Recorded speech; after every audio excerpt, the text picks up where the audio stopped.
Hello again, and welcome to the Daily Bread Bible Study. This for day 112 for Tuesday, April 21st, 2020, focusing on 2 Kings chapters 11 through 13. So today, 2 Kings 11, we see that Jehu previously has killed many of the worshippers of Baal, and the worship of Baal and the connections to Ahab have been destroyed. King Joram of Israel, King Ahaziah of Judah, and Queen Jezebel have all been killed. Jehu becomes king in Israel, while Judah needs a leader after Ahaziah's death. His mother then sees an opportunity.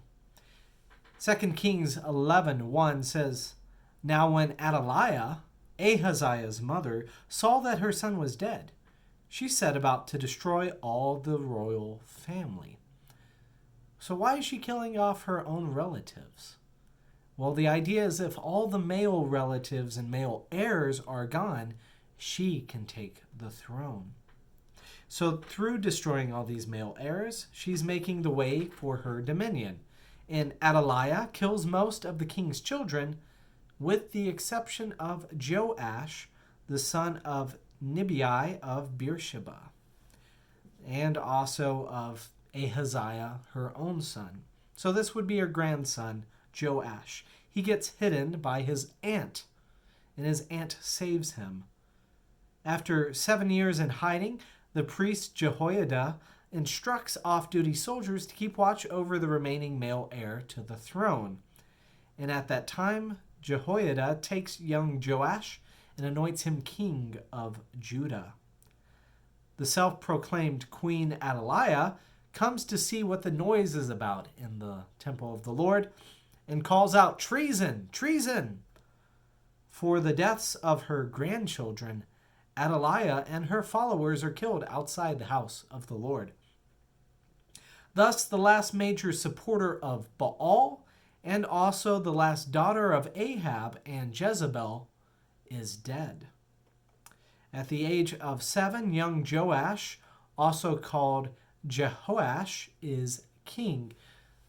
So depending upon which one we're talking about when the emphasis is, it should name, Jo and Jeho, relate both to the divine name for God.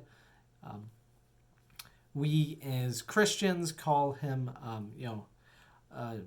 Yahweh. So Jehovah is another name, that can be given to that entity, the quote-unquote name for God, even though God doesn't particularly have a name per se. That is how Moses learned to identify God. And so, anyways, these names are all referencing God through them with different, parts to it. But anyways, so for our sake, Jehoash and Joash are the same name. In 2 Kings 12:2, it says, "Jehoash did what was right in the sight of the Lord all his days, because the priest Jehoiada instructed him." And so we see King Jehoash, or Joash of Judah, takes up a collection for repairs to the temple. And the priests were put in charge of this money. But for 23 years, the repairs are not made. So something shady is going on. I sense dishonesty from the priest who, quote-unquote, collected the money. The king is sensitive to this as well, and he works with the priest Jehoiada to give the money directly to the people who work on the repairs, so that the money is not misused.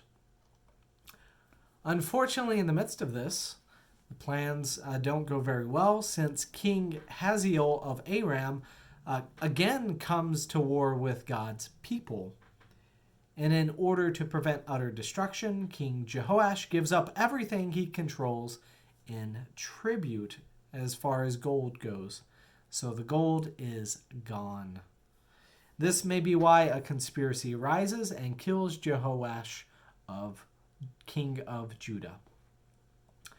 Now, Why is it important to talk about Jehoash and Joash being different? Well, it's because that name reappears. In 2 Kings 13, on the Israel side, Jehoahaz, son of Jehu, becomes king. And as it says in verse 2 of chapter 13, he did what was evil in the sight of the Lord, idolatry, keeping the golden calves, all of that, straying away from God's word, God's law. He followed the sins of Jeroboam, son of Nebat, that Jeroboam who led the defection and leaded to the separated kingdoms there of Israel and Judah, that Jeroboam. And he caused Israel to sin.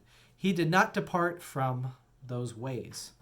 Verse 3 says, the anger of the Lord was kindled against Israel, so that he gave them repeatedly into the hand of King Hazael of Aram, then into the hand of Ben-Hadad, son of Hazael. Jehoahaz repents when he sees that he has sinned.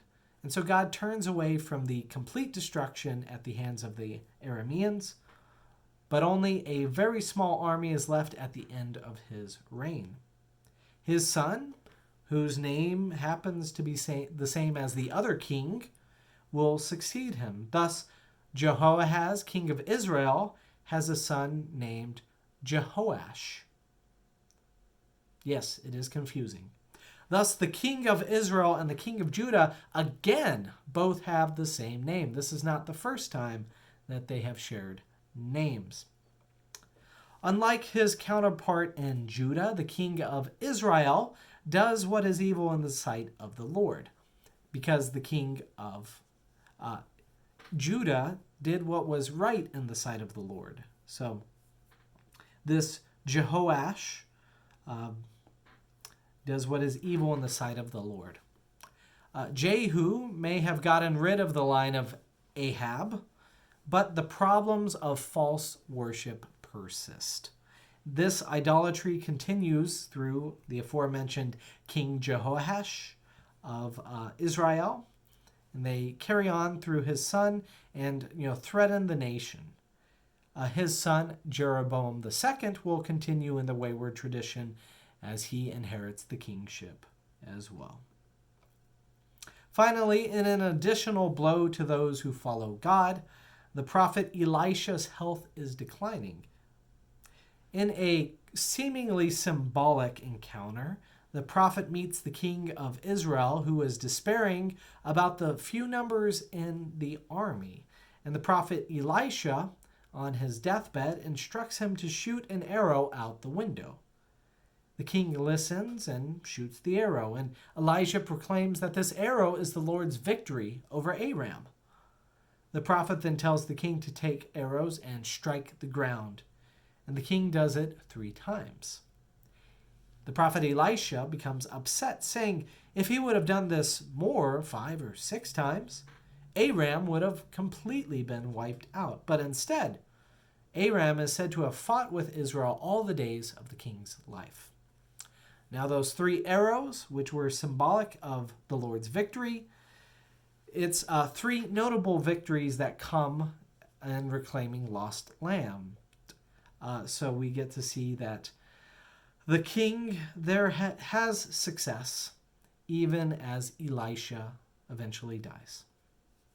So the question now is, with the prophet Elisha gone, who will keep Israel from repeating previous mistakes?